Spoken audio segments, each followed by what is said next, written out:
भाई मानना पड़ेगा। बस सतपाल सिंह लखनऊ उत्तर प्रदेश, मानना पड़ेगा।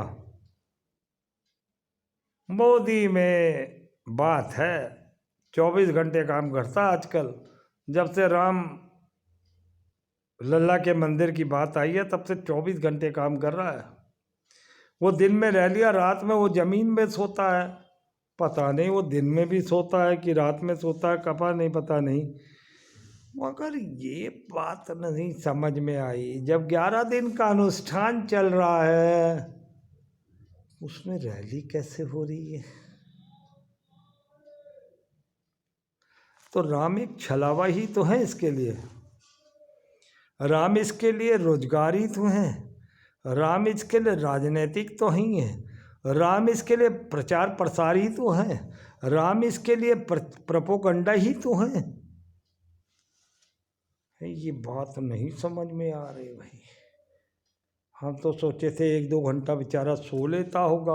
अच्छा हाँ हाँ हाँ, सुनो सुनो सुनो, जमीन पे सोता तो है ना भगवान राम के लिए। अगर जहाँ तक अनुष्ठान की बात होती है वहाँ पर फिर राजनीतिक बात कहाँ से आ जाएगी?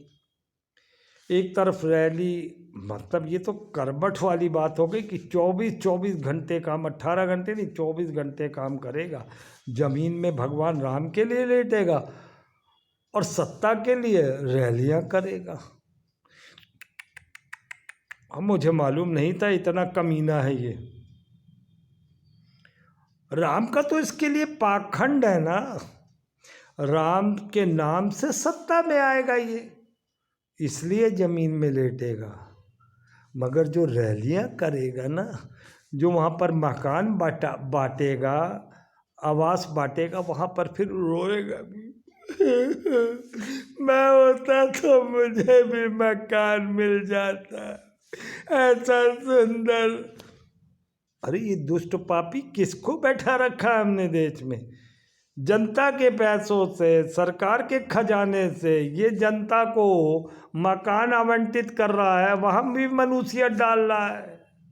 भगवान के काम में तो मनुष्यत इसने डाल ही दी है कि अर्ध निर्मित मंदिर में ये भगवान की प्रतिष्ठा कर रहा है।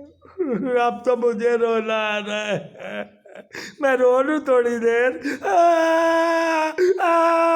रो लिया बस, इससे ज़्यादा नहीं रोगे? हाँ हाँ नहीं रोता। मोदी एक बात बताओ बेटा, तुम कब सोते हो कब जागते हो किसी को कुछ नहीं पता, मगर इतना जरूर पता तू हरामी नंबर 1 है गुरु।